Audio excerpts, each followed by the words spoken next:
या अभंगामध्ये नाथ महाराज भगवान शंकराच्या नामाचं, रूपाचं, स्वभावाचं आणि सामर्थ्याचं वर्णन करतायत.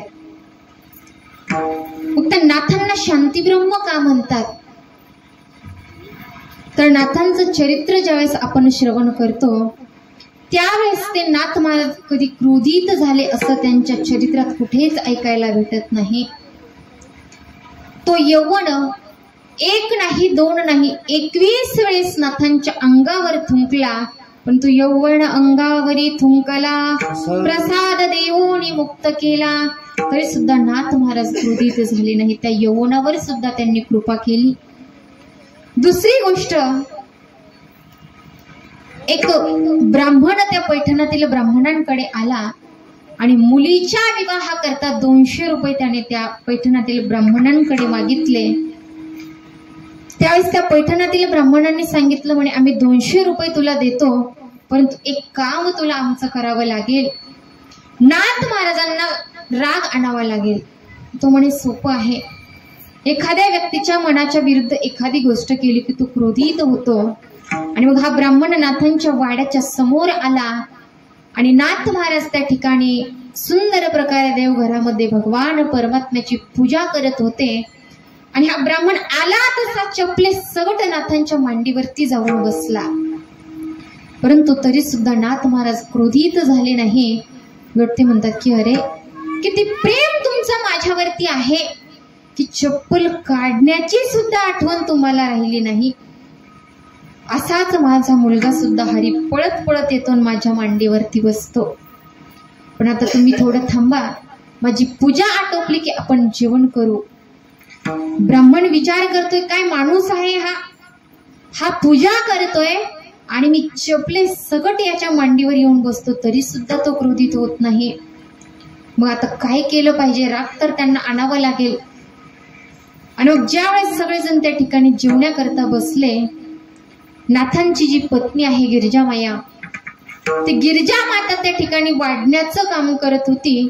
आणि हा उठला तसाच त्या गिरिजामाईच्या पाठीवरती जाऊन बसला.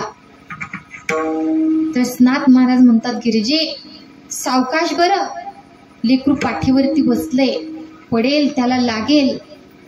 परंतु ती गिरिजामाई म्हणते, अहो सवय आहे मला लेकरांना सांभाळण्याची, आपला हरी नाही का असाच पळत पळत येऊन मला मिठी मारतो. आता मात्र ब्राह्मण लज्जित झाला. यांच्या पत्नीच्या पाठीवर मी बसलोय तरी सुद्धा क्रोधित होत नाही, म्हणून नाथांना शांती ब्रह्म म्हणतात. आणि त्या नाथांचा अधिकार जर पाहिला तर कावडीने पाणी या घरी चक्र पाणी वाहे, कावडीने जा घरी पाणी चक्र पाणी वाहे. अनन्य भक्ती भावे ज्यावंती त्याचे पाया, ज्यावंती त्याचे पाया.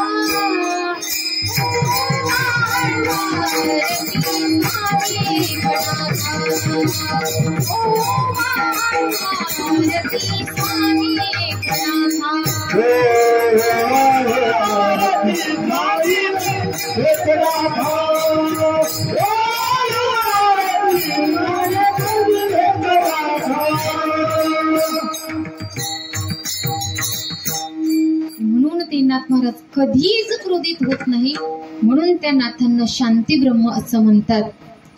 आणि त्या नाथांचा अधिकार आहे की जगाचा मालक सुद्धा त्या ठिकाणी येऊन पाणी भरण्याचं काम करतोय. आणि फक्त पाणीच भगवान परमात्म्याने त्या ठिकाणी भरलं नाही, तर द्वारकेची मूर्त एक नाथा घरी, द्वारकेची मूर्त एक नाथा द्वारकेची मूर्त एक नाथा घरी, द्वारकेची मूर्त एक नाथा पाणी वाहे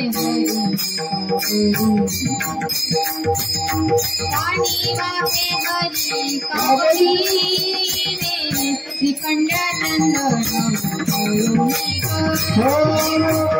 श्रीखंडानंद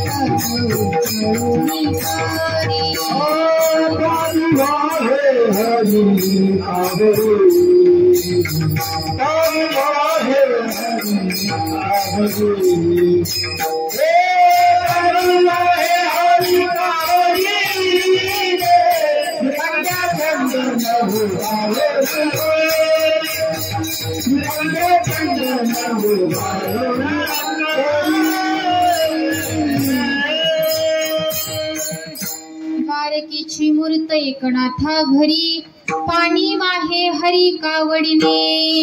फक्त पाणीच वाहिलं नाही तर नाथ महाराज ज्यावेळेस पूजा करता बसायचे त्या श्रीखंड्या चंदन उघडून करी. चंदन त्या ठिकाणी त्या श्रीखंड्याच्या विषात असलेल्या भगवान परमात्म्याने त्या नाथांना उघडून द्यावं. आणि एवढंच नाही तर वस्त्रे गंगे तिरी धुतसे, कपडे सुद्धा त्या भगवान परमात्म्याने त्या नाथांची घरी धुतले. हा अधिकार त्या नाथ महाराजांचा आहे. आणि त्या नाथांची दृष्टी जर आपण पाहिली तर सिया राम माया सावा जग जानी करहु प्रणाम जोरी जगपानी. राम सिया राम सिया राम जय राम, राम सिया राम सिया राम जय राम.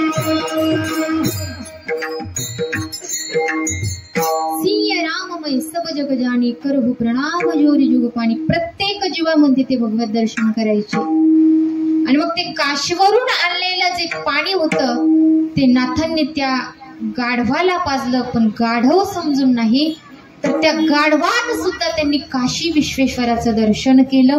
ही त्या नाथांची दृष्टी आहे. आणि म्हणून सुंदर असा नाथांचा 4 चरणाचा अभंग या ठिकाणी घेतलेला आहे.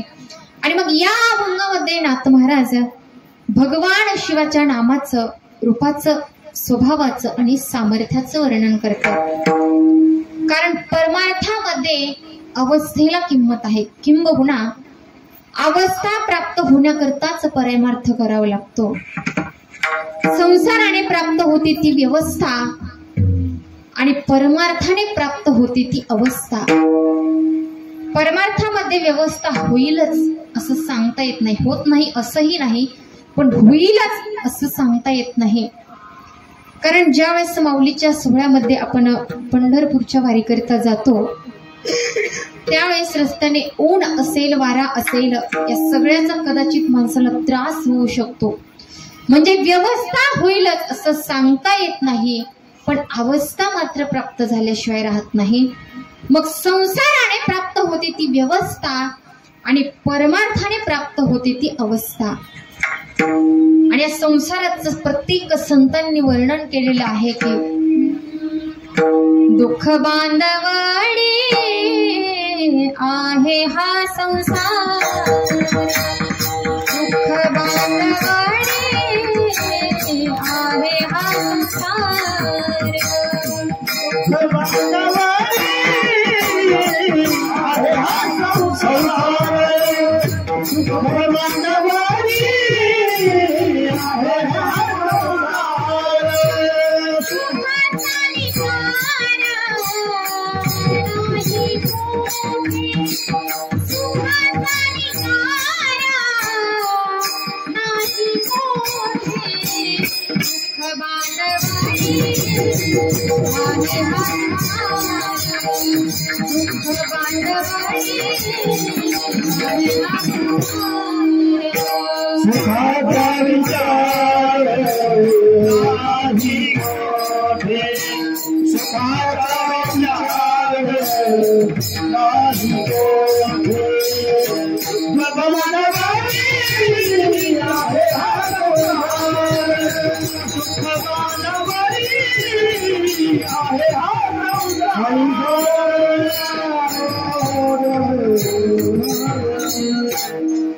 दुःखवांदवडी आहे हा संसार. किंवा मग संसार दुःख मूळ चौकडे इंगळ, विश्रांती नाही कोठे रात्रंदिवस तळमळ.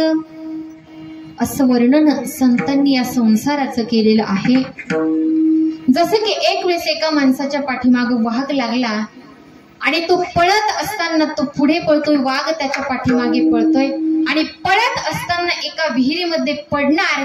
तेवढ्यात त्याने त्या विहिरीमध्ये खाली बघितलं, त्या विहिरीमध्ये एक नाग होता आणि म्हणून तो त्या विहिरीच्या काठावरती असलेल्या एका झाडाच्या फांदीला लटकला. आता त्या झाडावरती आग्या मोहळ बसलेलं होतं. हा त्या झाडाला लटकला आणि ते झाड हल्लं गेलं आणि त्या माशा आता याला चावायला लागल्या.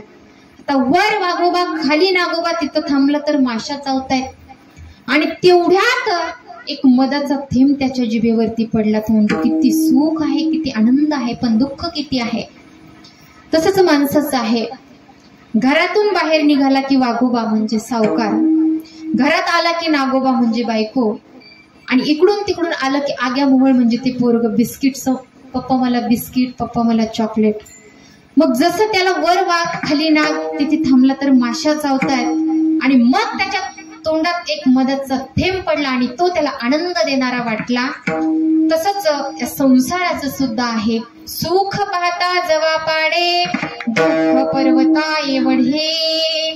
जसं त्याला बाकीचं दुःख आहे तसंच संसाराचं दुःख आहे. आणि जसं त्या मधाचा एक थेंब त्याच्या जिभेवरती पडला तेवढंच सुख संसारामध्ये आहे. परंतु मनुष्य मात्र या संसारातच सुख शोधायला लागला की जे सुख त्या संसारामध्ये कधीच सापडणं शक्य नाही. मग हा झाला आपला संसार. परंतु भगवान शंकरांचा संसार जर आपण बघितला तर शंकराचार्य या संसाराचं चित्र रेखाटताना सांगतात, काते कांता कसे पुत्रा संसारोयम एव विचित्रहा. शंकराचार्य म्हणतात हा संसार विचित्र आहे आणि त्यातल्या त्यात भगवान शंकराचा संसार म्हणजे खूप विचित्र. त्या कार्तिकेयला कोणीतरी असं सांगितलं की म्हणे संसार म्हणून कोणीतरी आहे की जो माणसाच्या पाठीवर बसतो आणि असा बसतो की एकदा बसल्याच्या नंतर परत कधीच खाली उतरत नाही. कार्तिकेय जन्म झाल्याबरोबर आजूबाजूला पाहायला लागला, म्हणे अजून तर कुणी पाठीवर बसलेलं नाही. आता भगवान शंकर आणि पार्वती मातेने विचार केला, म्हणे लेकराला मांडीवरती घ्यावं, त्याच्यावर प्रेम करावं. जसे कार्तिकेयच्या जवळ यायला लागले, कार्तिकेय म्हणे यांच्या रूपाने सुद्धा तो येऊ शकतो आणि पळून गेले. दुसरा जो मुलगा आहे गणपती, आता तो गणपती उंदरावर बसून फिरतो, त्याचं वाहन उंदीर आहे आणि भगवान शंकरांच्या गळ्यामध्ये सतत सर्प विंचू डोलतायत. आता सापाचं उंदराचं पटत नाही आणि पार्वती मातेचं वाहन आहे वाघ आणि भगवान शंकराचं वाहन जे आहे ते आहे नंदी. आता बैलाचं वाघाचं पटत नाही. एवढा विचित्र संसार भगवान शंकरांचा आहे. परंतु परमार्थाच्या बाबतीत जर विचार केला तर जेवढ्या काही परमार्थिक साधना आहेत त्या साधनेचे आद्य हे भगवान शंकर आहे. जगातला पहिला संगीतकार भगवान शंकर आहे. जगातला पहिला पखवाजा भगवान शंकर आणि पहिला भजने सुद्धा भगवान शंकर आहे. आणि म्हणून त्या संतांनी भगवान शंकरांना आधी हे विशेषण वापरलेलं आहे. ओम नमो शिवादी, कावडी घेतली खांदी, मिळाली संत मांदी. संत मांदी ही नंतर मिळाली, परंतु आद्य हे भगवान शंकर आहेत. म्हणून आदिनाथ उमा बीज प्रगटले, मच्छिंद्र लाधले सहज स्थिती. किंवा मग आदिनाथ गुरु सकळ सिद्धांता, आदिनाथ गुरु सकळ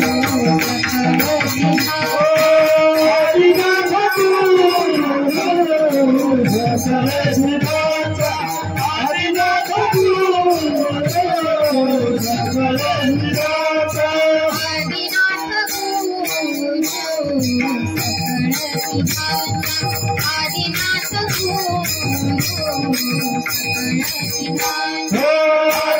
गुरु सकळ सिद्धांता, आदिनाथ गुरु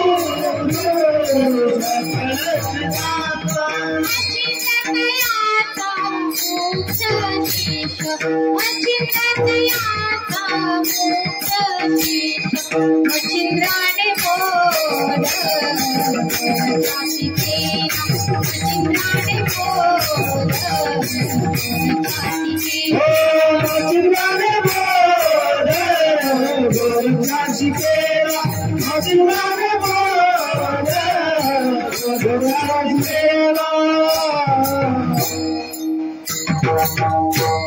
आदिनाथ गुरु सकळ सिद्धांचा मच्छिंद्र तयाचा मुख्य शिष्य म्हणून भगवान शंकर हे वारकरी संप्रदायाचे आद्य आहेत.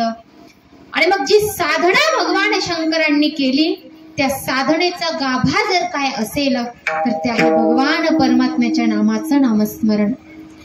मग भगवान शंकरांनी या भजनाची सुरुवात केली आणि फक्त सुरुवातच केली नाही तर आतापर्यंत ते फक्त भजनच करतायत. भजन करी महादेव भजन करी महादेव भजन करी महादेव भजन करी महादेव राम पूजी सदाशिव ओ राम पूजी सदाशिव श्रीराम जय राम भजन करी महादेव श्रीराम जय राम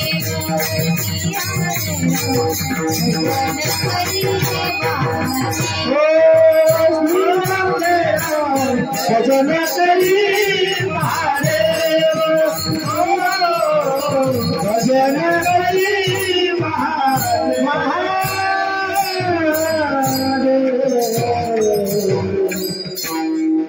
भजनाची सुरुवात भगवान शंकरांनी केली आणि अजूनही ते फक्त भगवंताचं भजनच करतात. तैसे प्रवृत्त तरुची या बुडी निगती निवृत्ती थळाची या कोडी ये मार्गीचा कापाडी महेशा अजुनी. आणि मग भगवान शंकर आतापर्यंत भजन करतायत आणि परमार्थामध्ये मुख्य किंमत फक्त भजनाला आहे. कारण भगवत प्राप्तीची तशी अनेक साधनं आहेत परंतु सगळ्यात सोपं साधन म्हणजे हे नामसंकीर्तन आहे.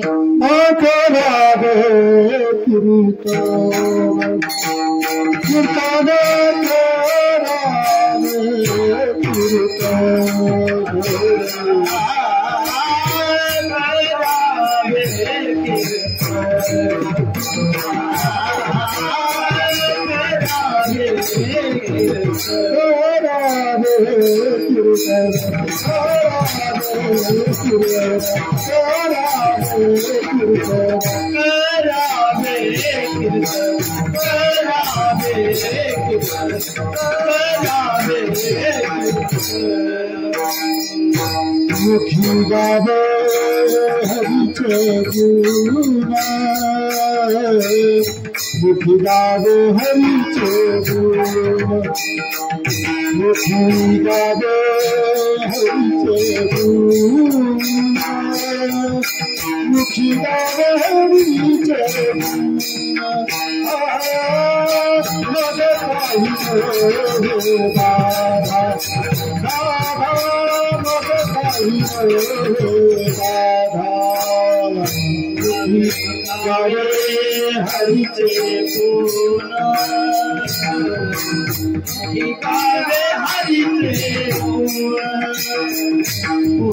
गावे हरिचे गुणा गावे हरिचे गुणा मग पाहिजे राधा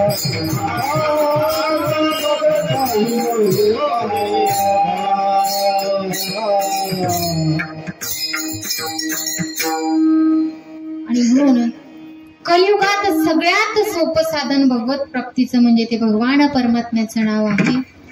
पूर्वीच्या काळामध्ये भगवत प्राप्ती करता योग साधना तपश्चर्या केली जायची परंतु कलियुगामध्ये भगवत प्राप्तीचं सगळ्यात सोपं साधन म्हणजे हे नामस्मरण सांगितलेलं आहे.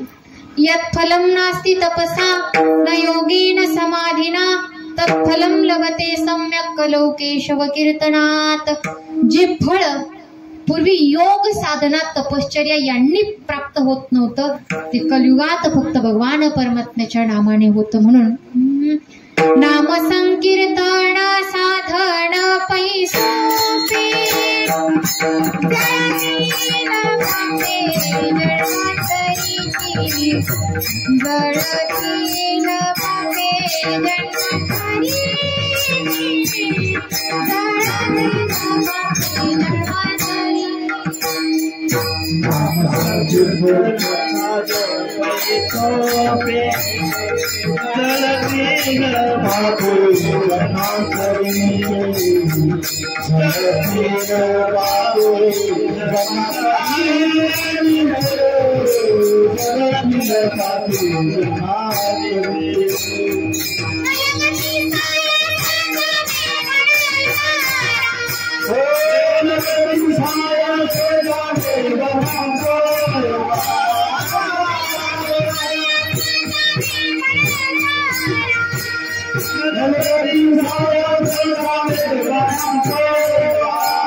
ते नामस्मरण करण्याकरता नलगती सायास जावे वनांतरा. वनात जाण्याचे कष्ट करण्याची गरज नाही, काय वेळ नाम उच्चरिता नाही. अंथुरणावर पडल्या पडल्या जरी त्या भगवान परमात्म्याचं मंगलमय नाम आपण घेतलं तरी सुद्धा आपलं पाप जळून जातं. आणि म्हणून सोपेवर मामा सांगितले संती, टाळ दिंडी हाती घेऊन नाचा, किंवा मार्ग हा सोपा सुखरूप. भगवत प्राप्तीचं सगळ्यात सोपं साधन म्हणजे हे भगवान परमात्म्याचं नाव आहे. आणि मग या अभंगामध्ये शांती ब्रह्म एकनाथ महाराज भगवान शंकराच्या नामाचं वर्णन करतात. विठ्ठल विठ्ठल.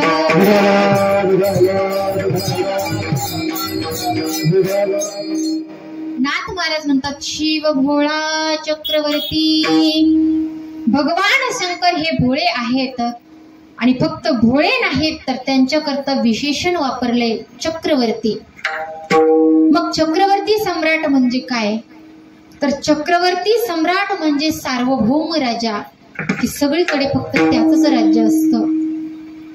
आणि पूर्वीच्या काळातील राजे चक्रवर्ती सम्राट होण्याकरता, दिग्विजय करण्याकरता एक घोडा सोडून द्यायचे आणि मग तो घोडा जो कोणी पकडेल त्याच्यासोबत युद्ध करायचं, युद्धामध्ये त्याला हरवायचं, घोडा ताब्यात घ्यायचा, परत सोडून द्यायचा. असं करत करत सगळ्या पृथ्वीवर एक छत्री राज्य निर्माण करायचं.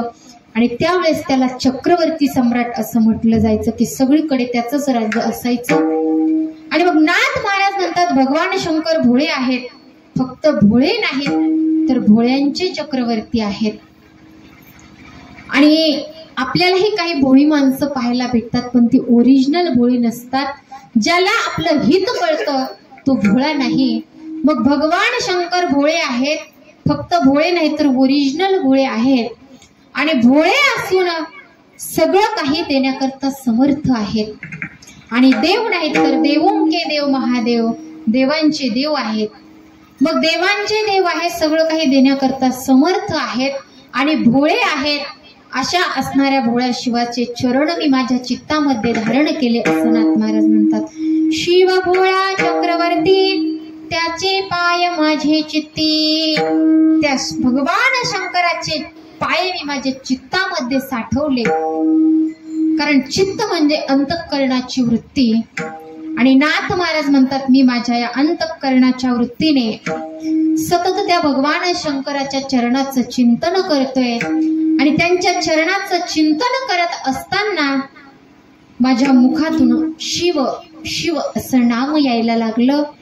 आणि त्यांचे चरण चित्तामध्ये असताना मुखातून शिव शिव या नामाचं नामस्मरण जर झालं तर मग वाचे वदता शिवनाम तयान बाधी क्रोध काम. हे काम क्रोधाधिक विकार आपले जे आहेत ते काम क्रोधाधिक विकार त्या ठिकाणी निघून जात असतात. आणि मग ज्याचा कामही गेला क्रोधही गेला त्याला भगवान शंकराची प्राप्ती होते. आणि भगवान शंकराची प्राप्ती झाली की मग हे 4 प्रकारचे पुरुषार्थ जे आहेत धर्म अर्थ काम आणि मोक्ष हे 4ही प्रकारचे पुरुषार्थ आपल्या समोर हात जोडून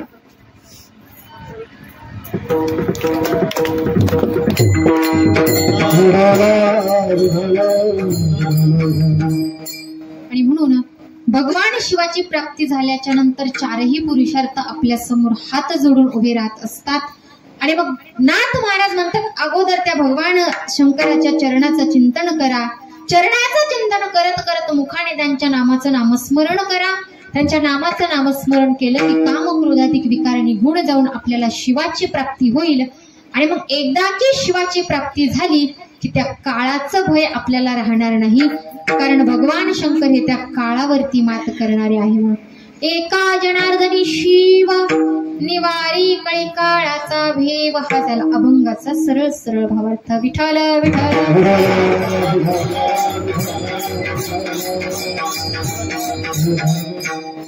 आता कळी आणि काळ या दोन्ही गोष्टी वेगवेगळ्या आहेत, कारण हा काळ जो आहे तो सतत प्रवाहित होतोय. सगळ्यांना तो आपल्या बरोबर घेऊन वाहत असतो आणि प्रत्येक क्षणाक्षणाला तो परावर्तित होतो. आणि जसं की काल व्याल मुखग्रास प्रत्येक जीव त्या काळरूपी सर्पाचा ग्रास आहे, म्हणून तो काळ कुणालाच सोडत नाही, प्रत्येकाला घेऊन जातो. कुणाला नेलंय तर आजा मेला पंजा मेला बाप मसना गेला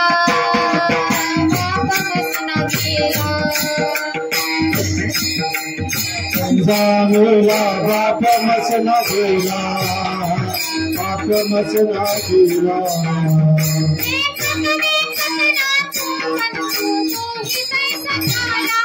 देखत देखत नाचू पंचू तोही कैसा झाला.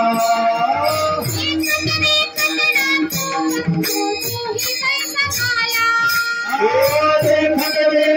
नाचू पंचू तोही कैसा झाला.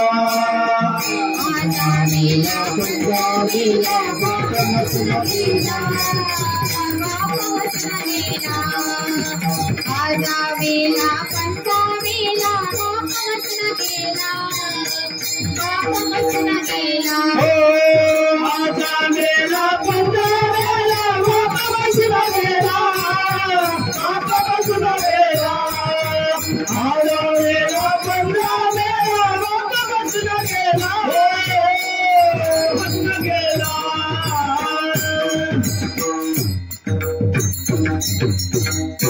आजा मेला पंजा मेला बाप मसना गेला.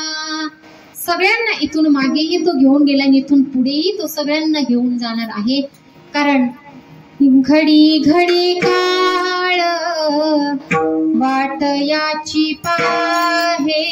घडी घडी काळ वाट याची पाहे. घडी घडी काळ वाट याची पाहे. घडी काळ वाट याची पाहे. घडी घडी काळ वाट याची पाहे. घडी घडी काळ वाट याची पाहे. घडी काळ वाट याची पाहे. घडी घडी काळ वाट याची पाहे. अजूनी किती आहे अवकाश, अजूनी किती आहे अवकाश. अजून किती आहे अवकाश. किती आहे अवकाश. अजून किती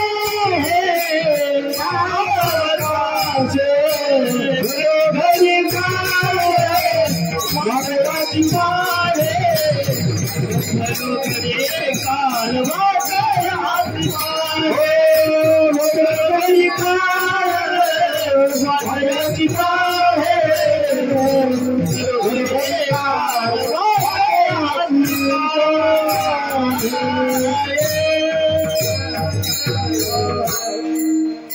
घडी काळ वाटयाची पाहे, अजून किती आहे अवकाश.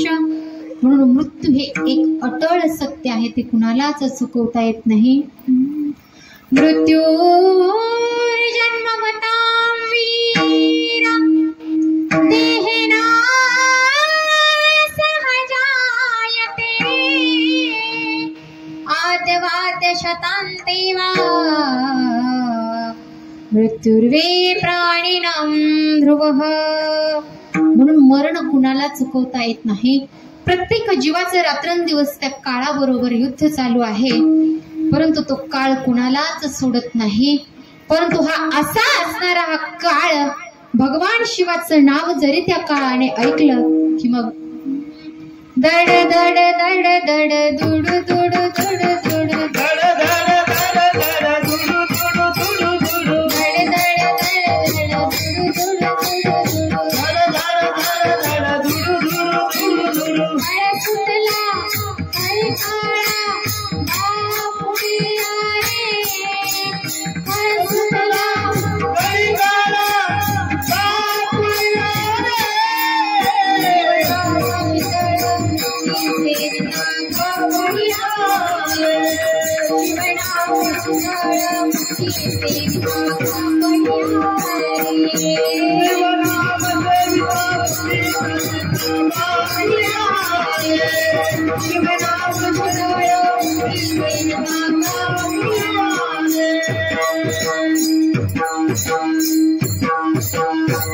भगवान शंकराचं मंगलमय नाव जरी त्या काळाने ऐकलं की तो काळ घाबरून पळतो. म्हणून एका जनार्दनी शिव निवारी कळी काळाचा भेव. आणि मग भगवान शंकर हे त्या कळी काळावरती मात करणारे असल्यामुळे सुंदर प्रकारे नाथ महाराज त्या भगवान शंकराचं नामाचं वर्णन या अभंगामध्ये करतायत. आणि आजच्या दिवशी हा अभंग या ठिकाणी चिंतना करता घेतलेला आहे. आणि आजचा हा दिवस महाशिवरात्र म्हणून साजरा केला जातो.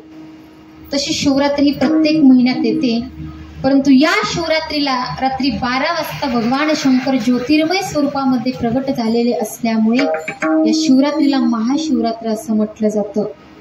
किंवा शिवरात्र साजरी करण्याचं दुसरं कारण, एक वेळेस ब्रह्मदेवाला भगवंताने सांगितलं की तुम्ही सृष्टीचं सृजन करा, परंतु ब्रह्मदेव म्हणे सृष्टीचं सृजन करण्याचं ज्ञान माझ्याकडे नाहीये, आणि जरी मी सृष्टीचं सृजन केलं तर त्या सृजनामध्ये मला मोह निर्माण होईल. कारण जोपर्यंत माणसाचं लग्न होत नाही तोपर्यंत तो स्वतंत्र असतो. कुठे गेला, कुठून आला, एवढं त्याला कोणी विचारत नाही. पण एकदा की लग्न झालं की त्याच्या मागे सुरू होतं कुठं गेल ते सांगा. म्हणजे त्या ठिकाणी तो अडकून पडतो. आणि मग ब्रह्मदेव विचार करतात, मी आतापर्यंत एकटा आहे, स्वतंत्र आहे, पण मी जर सृष्टीचं सृजन केलं तर त्या सृजनाचा मला मोह निर्माण होईल. जसं की माणूस लग्न झाल्याच्या नंतर नाही म्हणला तरी आपोआप त्या घराच्या दिशेने खेचला जातो. आणि फक्त लग्न झाल्यावर नाही तर पुढे संतान प्राप्ती त्याला होते. म्हणजे त्या सृजनामध्ये तो अडकून पडतो, त्या सृजनाचा मोह त्याला निर्माण होतो. आणि मग ब्रह्मदेव म्हणतात, मी जर सृष्टीचं सृजन केलं आणि त्या सृजनाचा मोह मला निर्माण झाला तर मी काय करू. तर भगवान परमात्म्याने सुंदर असं 4 श्लोकात उपदेश त्यांना केला. अहमेवा समेवाग्रे नानयत सत्सत्परम. आणि त्यावेळेस ब्रह्मदेवाने सृष्टीची उत्पत्ती करायला सुरुवात केली. अनेक जीवजंतू त्या ठिकाणी निर्माण केले, परंतु ब्रह्मदेवाला समाधान वाटलं नाही. ब्रह्मदेव म्हणतात की याच्यातली कोणताच जीव असा नाहीये की तो भगवंताला जाणू शकेल. आणि मग मला भगवान परमात्म्याने निर्माण केलंय तशीच एखादी आकृती मी निर्माण करतो की जेणेकरून भगवंताला जाणता येईल. आणि मग ब्रह्मदेवाने 4 ऋषींना त्या ठिकाणी प्रगत केलं. सनंदन, सनातन आणि सनत कुमार.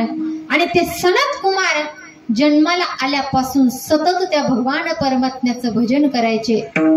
हरिशरणम एवं हि नित्यमेषा मुखे वचः. सतत ते हरिशरणम या मंत्राचा जप करतायत.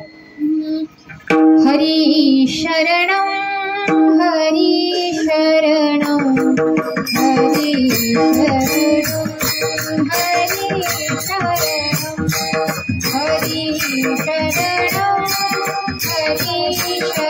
शरणम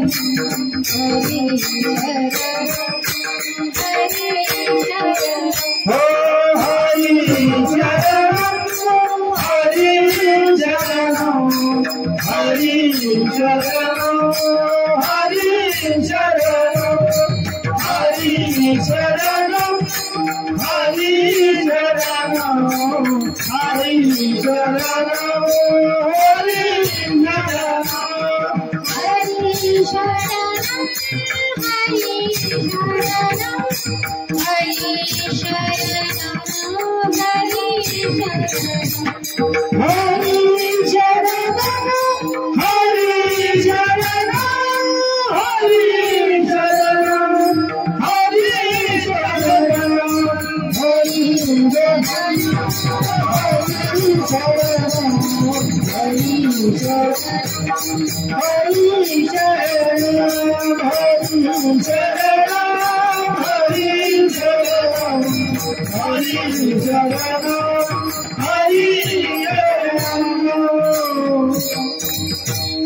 सतत ते हरिशरणम हरिशरणम या मंत्राचा जप करत असल्यामुळे कालगतीनुसार येणारी वृद्ध अवस्था त्यांना बाधत नाहीये. 5 वर्षापेक्षा वय त्यांचं जास्त होत नाही आणि सतत ते हरिशरणम मंत्राचा जप करायचे. आणि मग ब्रह्मदेवाने त्या सनत कुमारांना सांगितलं की म्हणे तुम्ही सृष्टीचं सृजन करा. परंतु त्यांनी सांगितलं की आम्हाला निर्माण करताना तुमच्या मनामध्ये इच्छा होती की भगवंताला जाणणारी आकृती मी निर्माण करेन, म्हणून आमचा जन्म परमार्थ करण्याकरता आहे, प्रपंच करण्याकरता नाही.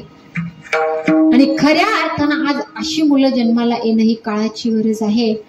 परंतु मुलांपेक्षा आईवडिलांनाच मुलं परमार्थाला लागलेली आवडत नाही. म्हणून त्या मुलांकरता संपत्ती कमावण्यापेक्षा योग्य संस्कार त्यांच्यावरती करा. कारण योग्य संस्कार जर योग्य वेळेत आपण त्यांना दिले नाही तर मग शेवटी म्हणावं लागतं, मी तुझ्यासाठी जीवन जाळले रे बाळा, तुने नाही पाणी वाजले. मी तुझ्यासाठी जीवन जाळले रे बाळा, तुने नाही पाणी वाजले. तुझ्यासाठी जीवन जाळले तुने नाही पाणी वाजले. तुझ्यासाठी जीवन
तुने नाही पाणी पाजले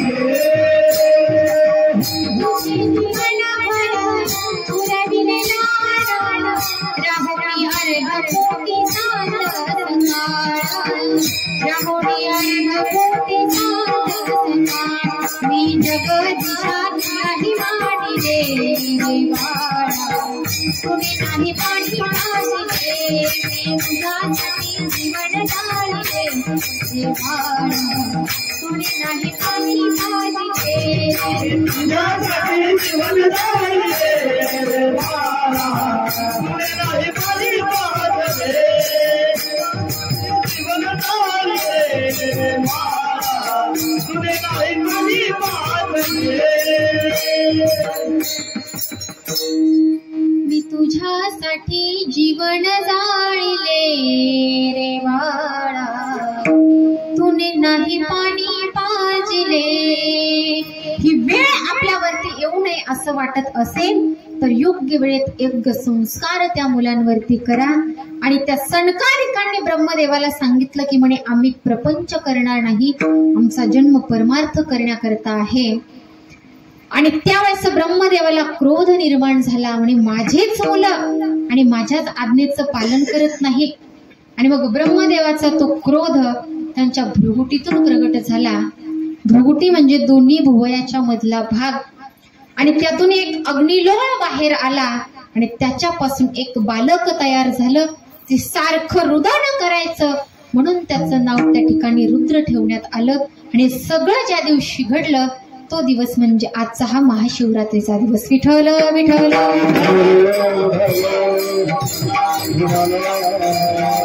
आणि मग या अभंगामध्ये सुंदर प्रकारे त्या भगवान शंकराचं वर्णन नाथ महाराज करतात नाथ महाराज म्हणतात की भगवान शंकर भोळे आहेत आणि किती भोळे आहेत तर एक वेळेस एक चोर दिवसभर इकडे तिकडे फिरला चोरी करण्याकरता काहीच सापडलं नाही आणि शेवटी संध्याकाळच्या वेळेला एका शिवालयात गेला आणि तिथे एक 15-20 किलोचा घंटा बांधलेला होता याने विचार केला म्हणे आता हा घंटाच घेऊन जावा पण तो सोडण्याकरता हात पुरत नाही तर त्या पिंडीवर उभा राहिला आणि तो घंटा सोडायला लागला परंतु भगवान शंकर एवढे भोळे आहेत भगवान शंकर म्हणे आतापर्यंत मी अनेक भक्त पाहिले कुणी मला बेल वाहिलं कुणी फुल वाहिलं कुणी अक्षदा वाहिले परंतु याने अख्खा देहच मला अर्पण केलाय इतके भोळे दुसरी गोष्ट विश्रव नावाचे ऋषी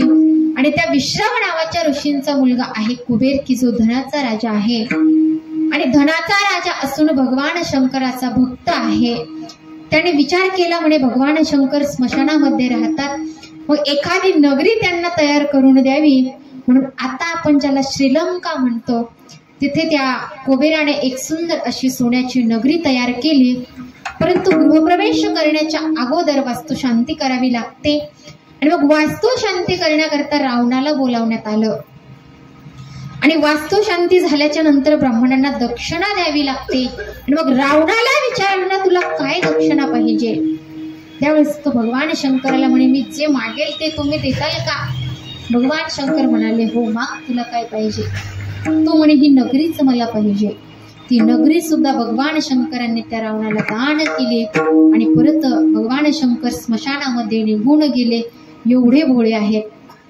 मग भोळे आहेत वारकरी संप्रदायाचे आद्य आहेत आणि जीवावरती अनुग्रह करणारे आहेत अशा असणारे शिवाचे चरण मी माझ्या चित्तामध्ये धारण केले अभंगाचं पहिलं चक्रवर्ती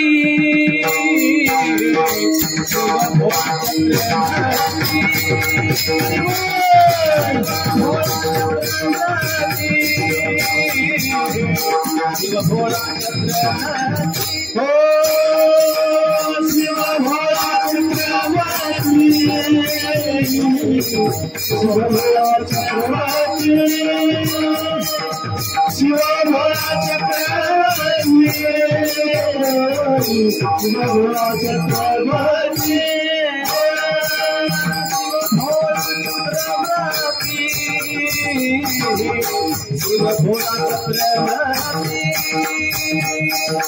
शिव भोळा चक्रवर्ती शिव भोळा चक्रवर्ती हो शिव भोळा चक्रवर्ती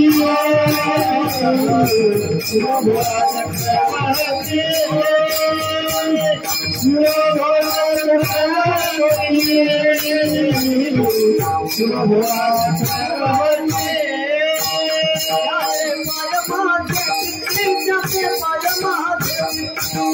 भोळा चक्रवर्ती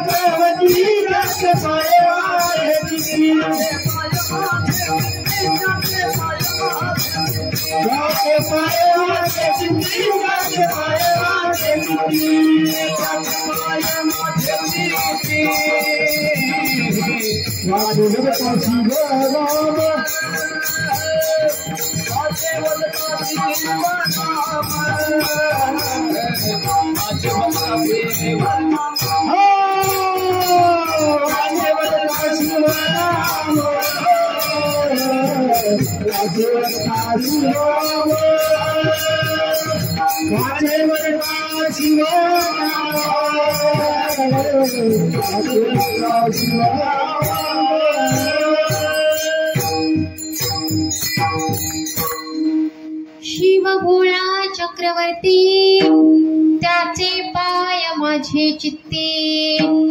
नाथ महाराज म्हणतात त्या भोळ्या असणाऱ्या शंकराचे पाय मी माझ्या चित्तामध्ये साठवले. कारण चिंतन करणारी वृत्ती असते, ज्या वेळेस ती वृत्ती संकल्प विकल्प करते तेव्हा तिला मन म्हणतात, जेव्हा ती निश्चय करते तेव्हा तिला बुद्धी म्हणतात, आणि ज्या वेळेस ते अभिमानात्मक होते तेव्हा तिला अहंकार असं म्हणतात. आणि नाथ महाराज म्हणतात मी माझ्या या अंतःकरणाच्या वृत्तीने फक्त त्या भगवान शंकराच्या चरणाचं चिंतन करतोय. शिव भोळा चक्रवर्ती त्याचे पाय माझे चित्ती. आणि जे मनात असतं तेच तोंडातून बाहेर निघतं. कारण देखिला डोळा बैसला मांडी, देखिला डोळा बैसला देखिला डोळा बैसला मांडी, देखिला डोळा बैसला मांडी.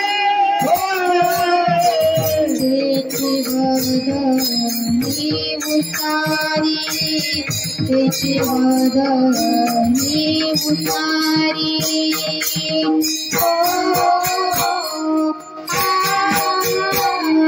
देखिला डोळा बैसला मांडी, देखिला डोळा बैसला मांडी.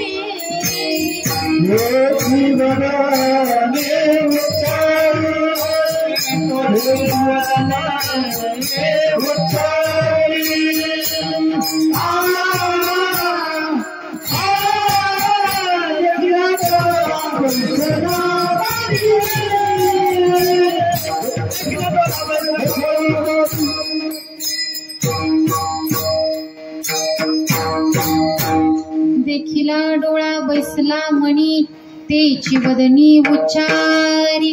जे डोळ्यांनी पाहिलं ते मनात बसतं, आणि जे मनात आहे तेच माणसाच्या तोंडातून बाहेर निघतं. एखादा माणूस कपाळाला कितीही मोठा गंध लावतो आणि गळ्यात माळ तर अशी असते की कोणाला फेकून मारले की समोरचा चक्कर येऊनच पडला पाहिजे, एवढे मोठाले मणी असतात. पण गप्पा मारत बसला की दुसऱ्यांचं उचकल्याशिवाय त्याला जमत नाही. कारण आत कपट भरलंय, आणि आत कपट असल्यामुळे त्याच्या तोंडातून सुद्धा निंदाच बाहेर निघते. एक वेळेस एक संत रस्त्याने जात असताना एका स्त्रीने पाहिलं आणि त्यांना आवाज दिला, म्हणे खूप ऊन आहे, थोडंसं पाणी घ्या. ते संत आले, पाणी पिले, परंतु आता हिला इच्छा निर्माण झाली की म्हणे संतांना जेवू घालावं. आता तिचा आग्रहही त्या संतांना मोडता येईना, जेवण्याकरता बसले. परत हिने विचार केला, म्हणे संत इथे जेवतात परंतु गोड पदार्थ माझ्याकडे काहीच नाही. मग शेजारणीकडे गेली आणि खीर घेऊन त्या ठिकाणी आली. आता अगोदर ते महाराज चांगले जेवत होते, खीर खाल्ल्याबरोबर मरून पडले. कुणालाच कळत नाहीये कसं झालं. आणि त्याच वेळेस गल्लीत 2 बाया गप्पा मारत बसल्या होत्या. त्यामुळे हिने प्लॅन करून त्या महाराजांना बोलवलं आणि एकटीनं नाही, ती खीर देणारे सुद्धा याच्यामध्ये सहभागी आहे. आता प्रकरण चित्रगुप्ताकडे गेलं.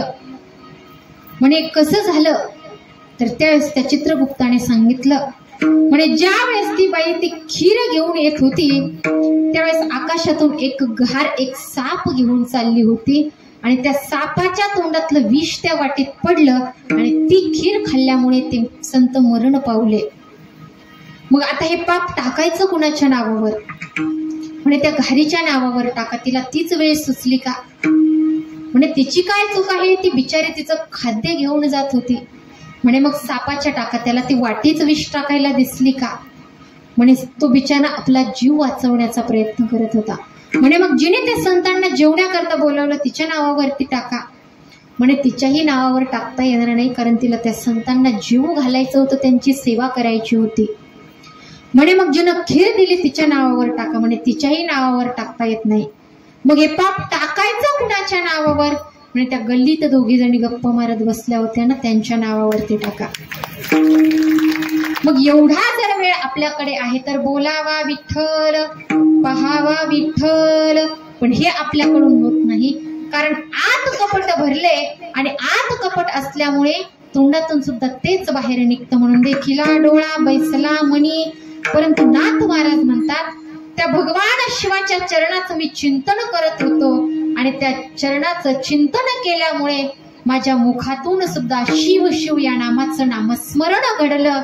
आणि मुखातून शिव शिव हे नामस्मरण घडल्याच्या नंतर फायदा काय झाला तर अभंगाचं 2रं चरण.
वाचे वदता शिवनाम तयाण बाधी क्रोधकाम. एका साधकाने नाथ महाराजांना प्रश्न विचारला. म्हणे मुखातून जर त्या भगवान शिवाच्या नामाचं नामस्मरण घडलं तर काय होतं? तर नाथ महाराजांनी सांगितलं म्हणे मुखातून जर त्या शिवाचं नामस्मरण घडलं तर मग हे काम क्रोधाधिक विकार जे आहेत ते काम क्रोधाधिक विकार आपल्याला त्रास देत नाही, पण हे भगवंताचं नाव सहजासहजी कुणाच्या तोंडात येत नाही, त्याच्याकरता पुण्यच त्या ठिकाणी असावं लागतं. भगवंत म्हणतात जयाचे वाचे पुढे भोजे अखंड नाम नाचत तसे माझे ते जन्म सहस्र ओळखीचे एक वेळ मुखासी यावया. एकदा देवाचं नाव तोंडात येण्याकरता एकाच नाही तर सुकृत पदारी अनंत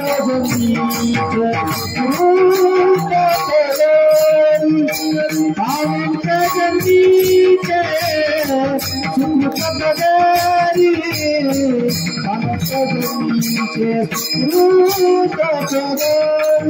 जन्मीचे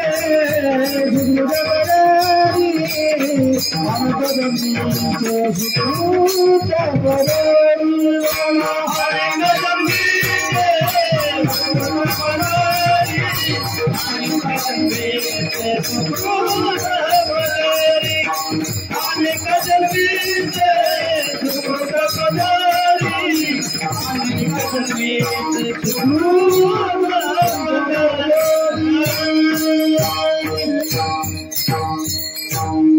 अनेक जन्मीचे सुकृत पदरी त्याचे मुखी हरी पैठा होय.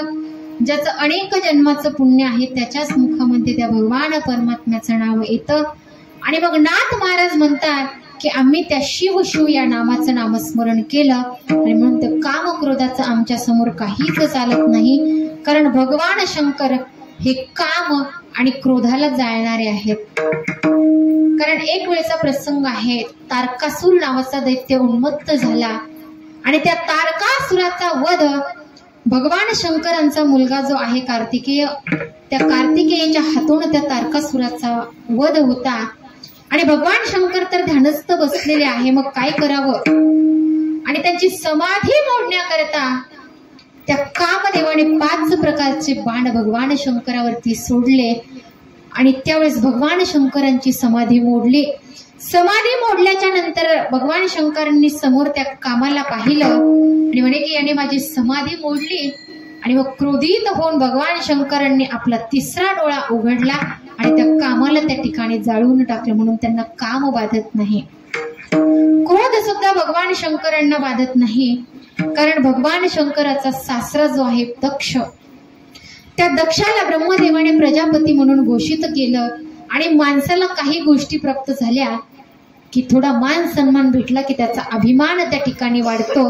आणि मग दक्षाने स्वागत समारोहाचं आयोजन त्या ठिकाणी केलं आणि जसं दक्षाचं आगमन त्या स्वागत समारोहामध्ये झालं, अनेक देवी देवता त्या स्वागत समारोहामध्ये सहभागी झालेले आहेत.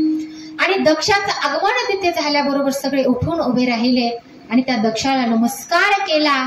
परंतु दक्षाने अभिमानाने सगळ्या सभेवरती नजर फिरवली तर ब्रह्मा, विष्णू आणि महेश हे 3 उठून उभे राहिलेले नव्हते. दक्ष म्हणे ब्रह्मदेव माझा बाप आहे आणि म्हणून ब्रह्मदेवाला दक्षाला ब्रह्मदेव आणि विष्णू उठले नाही त्याचं काहीच वाटलं नाही. पण दक्ष म्हणतो अरे हा शंकर हा तर माझा जावई आहे ना, माझी सती नावाची मुलगी मी याला दिली आहे, मग याने माझा सन्मान का केला नाही. आणि दक्ष आता क्रोधित झाला. आपल्या जागेवर गेल्याबरोबर दक्षाने बोलायला सुरुवात केली. दक्ष म्हणतो, श्रूयतां ब्रह्मर्षयो मे सहदेवा सहाग्नयः साधूनां ब्रुवतो वक्तं नाज्ञानान्न च मत्सरात्. दक्ष म्हणतो, लक्षपूर्वक ऐका. विशिष्ट लोकांमध्ये विशिष्ट लोकांचंच आगमन झालं पाहिजे. सभ्य समाजामध्ये एक जरी असभ्य व्यक्ती आला की त्या सभेचं सगळं स्वरूप बिघडून जातं. सगळे एकमेकांकडे पाहतात की दक्षने हा इशारा कुणाला केलाय.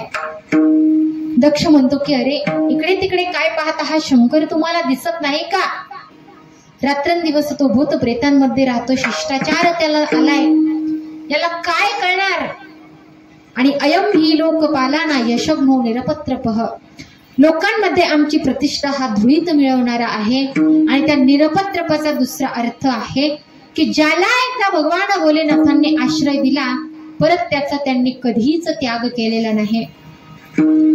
कारण सगळे सर्प विंचू भगवान शंकराकडे गेले आणि म्हणे आम्हाला पाहिलं कीच लोक मारून टाकतात, काय करावं? भगवान शंकर म्हणे सगळ्यांना सोडून माझ्याकडे या. त्यांनाच उचललं, आपले अलंकार बनवलं. भुजगेंद्र हारम, सर्प विंचू हेच त्यांचं आभूषण आहे. सगळे भूतप्रेत गेले आणि म्हणे आम्हाला कुणीच घरात घुसू देत नाही. सतत वाऱ्याच्या रूपामध्ये इकडे तिकडे फिरावं लागतं. भगवान शंकर म्हणे सगळ्यांना सोडा आणि माझ्याकडे या.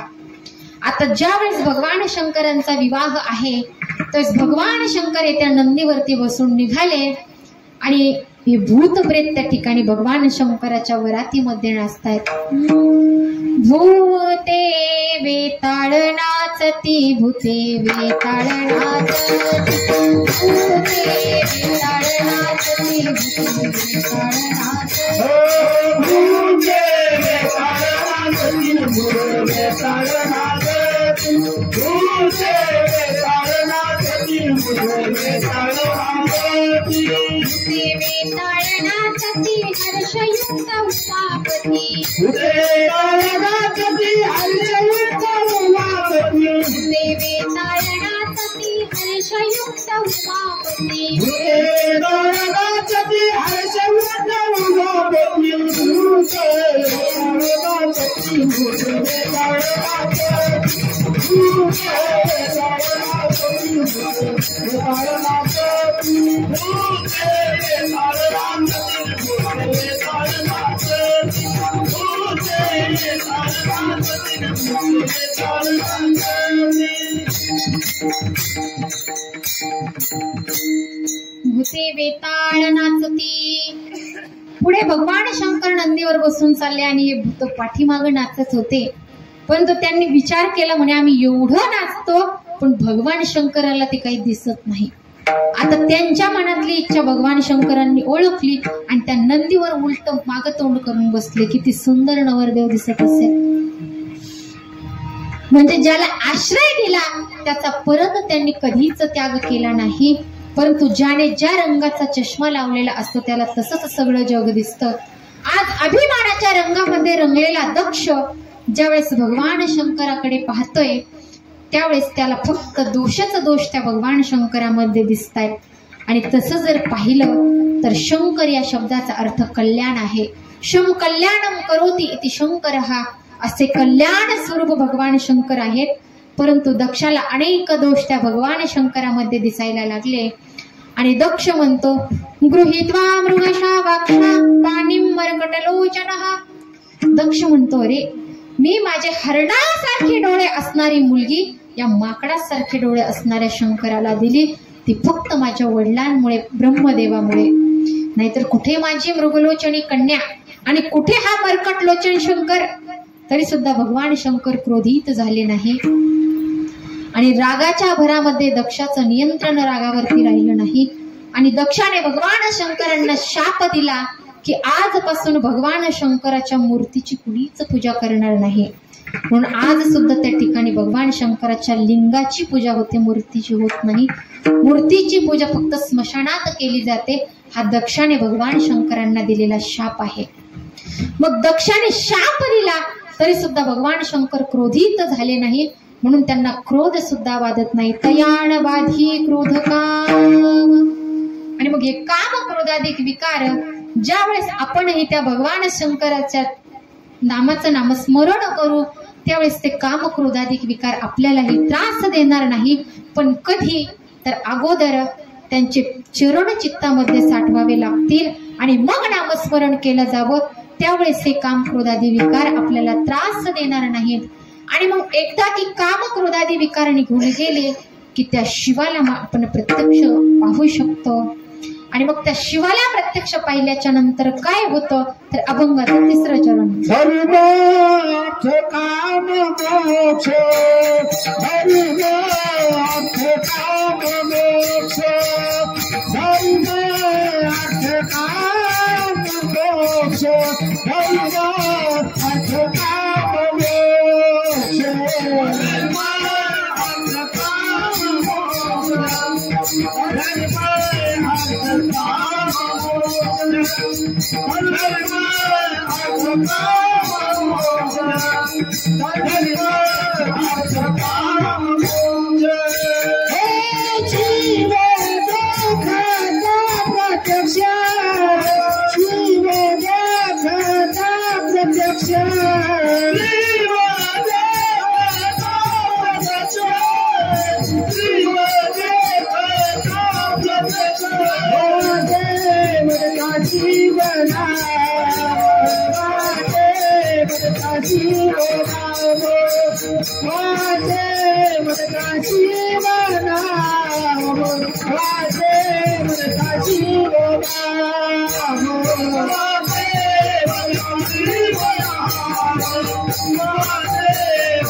त्या शिवाला आपण प्रत्यक्ष पाहिलं. धर्म, अर्थ, काम आणि मोक्ष या 4ही पुरुषार्थाची माणसाला प्राप्ती होत असते. मग पहिला पुरुषार्थ जो आहे तो आहे धर्म. धर्म म्हणजे काय तर धर्म म्हणजे पुण्य. आणि या पुण्याची व्याख्या त्या ठिकाणी शास्त्रकारांनी केली आहे. पुण्य ते परोपकार, पाप ते परपीडा. दुसऱ्यांवरती उपकार करण्याला पुण्य म्हणतात आणि दुसऱ्यांना त्रास देणं याला पाप त्या ठिकाणी म्हणतात. म्हणून आपल्याकडून होईल तेवढं दुसऱ्यांना त्रास होऊ नये असं माणसाने वागलं पाहिजे. कारण हे पाप पुण्य दिसत जरी नसले तरी सुद्धा ते पाप आपल्या मानगुटावर बसून भोगायला आल्याशिवाय राहत नाही. म्हणून आपल्याकडून कुणाला त्रास होऊ नये असं माणसाने वागलं पाहिजे. परंतु आज माणूस स्वतःच्या दुःखाने दुःखी नसून दुसऱ्याच्या सुखाने दुःखी आहे. मी उपवासी आहे याचं दुःख माणसाला नाही, परंतु शेजारी पोटभर जेवतोय त्याचं दुःख माणसाला आहे. दुसऱ्याचं सुख माणसाला पाहवत नाही. परंतु म्हणतात की भला किसी का कर सके तो बुरा किसी का मत करना. भला किसी का कर सके तो बुरा किसी का मत करना. दुश्मन जीवन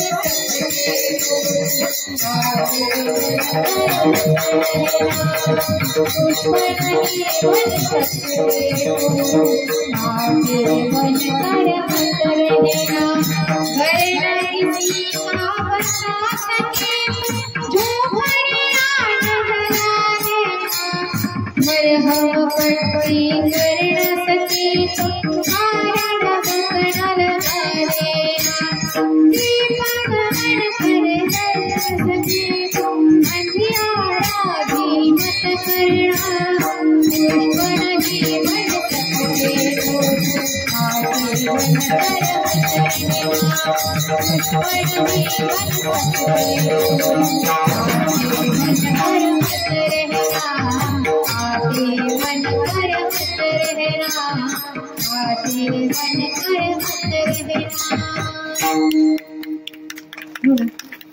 एखाद्याच्या अंगणातील फुल जरी आपल्याला होता आलं नाही तर होऊ नका, पण काटे बनून कुणाला टोचण्याचा प्रयत्न करू नका.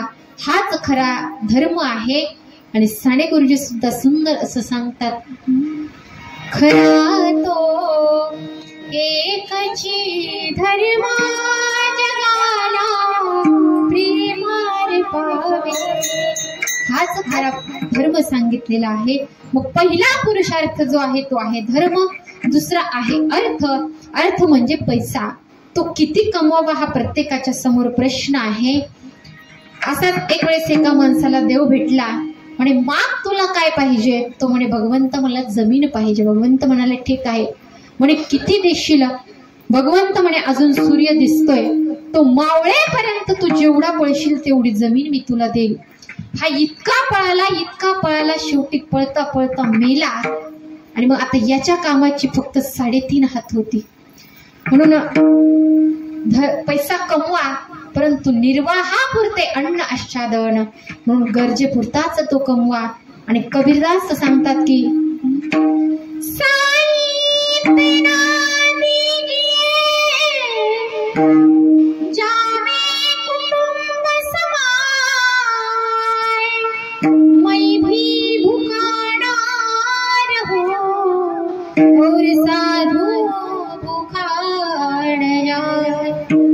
कबीरदास म्हणतात की भगवंत मला फक्त एवढंच दे की माझं कुटुंब उपवासी राहू नये आणि दारावर आलेला अतिथी विन्मुख जाऊ नये, एवढंच फक्त धन मला दे.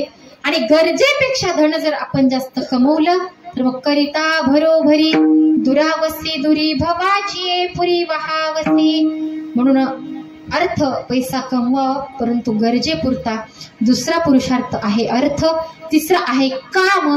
काम म्हणजे फक्त इंद्रियाचे विषय नाही, तर काम म्हणजे इच्छा सुद्धा, असा अर्थ त्याचा होतो. आणि प्रत्येकाच्या मनामध्ये ही इच्छा ही शिल्लक राहत असते. त्या माणसाच्या इच्छा, आयुष्य संपतं परंतु इच्छा मात्र कधीच संपत नाही.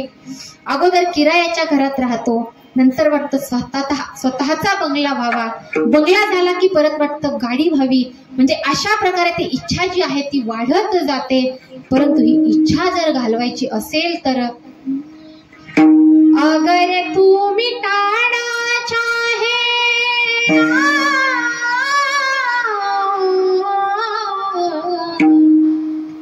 अगर तू मिटाना चाहे जीवन की तृष्णा,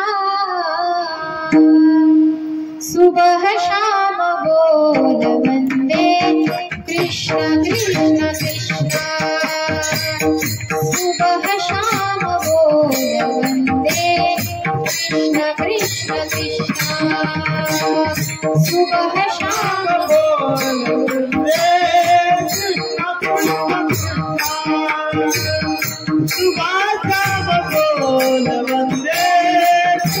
कृष्ण नाम पावन पावन, कृष्ण नाम प्यारा प्यारा, गुणगान कृष्णा कृष्ण, जग से हारा हारा, गणकामी के अंधियारा,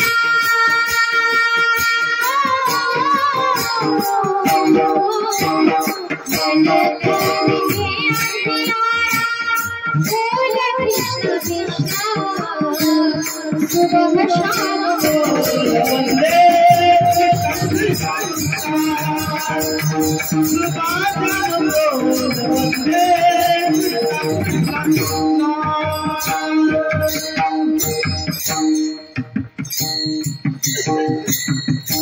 आणि मग ही तृष्णा जर घालवायची असेल तर त्या भगवान परमात्म्याच्या नामाचं नामस्मरण करावं. आणि म्हणून तिसरा पुरुषार्थ जो आहे तो काम सांगितलाय. आणि मग हा काम एकदा की गेला की मग आपल्याला चौथा जो पुरुषार्थ आहे त्याची प्राप्ती होते. आणि चौथा जो पुरुषार्थ आहे त्याला मोक्ष म्हणतात. मग मोक्ष आणि मृत्यू यात फरक काय आहे तर मृत्यू म्हणजे आयुष्य संपूर्ण जावं परंतु इच्छा शिल्लक राहाव्या, याला मृत्यू म्हणतात. आणि मोक्ष म्हणजे काय तर आयुष्य शिल्लक असावं आणि इच्छा मात्र संपूर्ण जावे, त्याला मोक्ष त्या ठिकाणी म्हणतात. आणि मग हा मोक्षरूपी पुरुषार्थाची जर आपल्याला प्राप्ती झाली, ती मोक्षरूपी पुरुषार्थाची प्राप्ती भगवान शंकराच्या नामाने होत असते. म्हणून मोक्षरूपी पुरुषार्थ प्राप्त झाला की त्या काळाचं भय आपल्याला राहत नाही, कारण भगवान शंकर हे त्या काळावरती मात करत असतात. अभंगाचं शेवटचं चरण.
भगवान शंकर हे त्या काळावरती मात करणारे असल्यामुळे तर सगळ्यांनी एकदा मुखाने त्या भगवान शंकराच्या नामाचं नामस्मरण करायचं आणि हाताने सुंदर प्रकारे टाळी वाजवायची.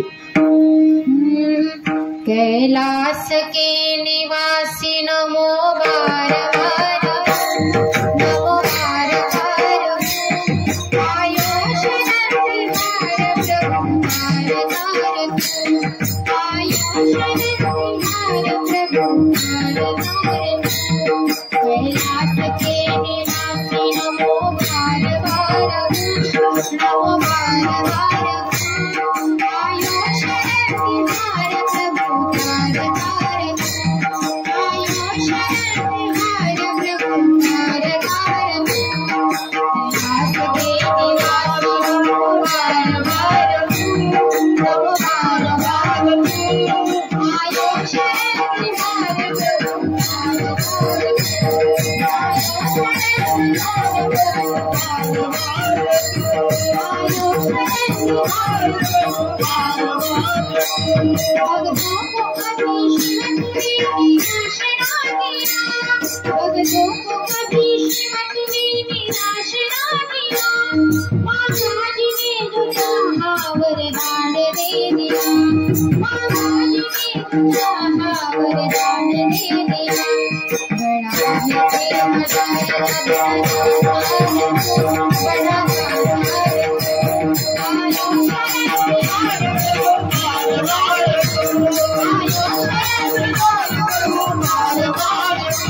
कैलास के निवासी नमो बार बार, नमो बार बार, आयो शरणी हार प्रभु हार हार, आयो शरणी हार प्रभु हार हार. ओम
नमः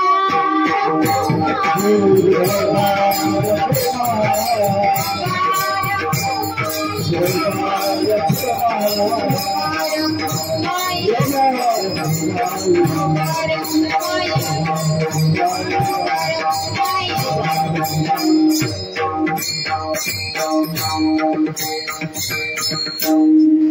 शिव भोळा चक्रवर्ती त्याचे पाय माझे चित्ती वाचे वदता शिवनाम तयान बाधी क्रोध कामया अभंगावरती भगवान भोलेनाथांनी जसं मला चिंतन मांडण्याची बुद्धी दिली तसं मी बोलण्याचा प्रयत्न केलाय आणि बोलण्याच्या ओघामध्ये एखादा चुकीचा शब्द गेला असेल तर तुम्ही माय मी लेकरू नका माझा राग धरू आणि म्हणून सगळ्यांची माफी मागते आणि सुंदर अशी पखवाजाची साथ ज्यांनी दिली त्या महाराजांकरता एकदा सुंदर टाळ्या वाजवा आणि सिस्टीमवाल्यांनी सुद्धा सुंदर असा आवाज आमचा खराब आवाज तुमच्यापर्यंत चांगला करून पोहोचवला त्यांच्याकरता सुद्धा एकदा टाळ्या वाजवा. आणि सगळेच गायक वादक गुणीजन मंडळी आणि तुम्ही सर्व श्रोते मायबाप 2 तास शांत चित्ताने या ठिकाणी बसलात. तुमच्याही चरणावरती साष्टांग प्रणिपात करते आणि झालेली सेवा भगवान भोलेनाथाच्या चरणावरती अर्पण करून माझ्या वाणीला याच ठिकाणी पूर्ण विराम देते. ज्ञानेश्वर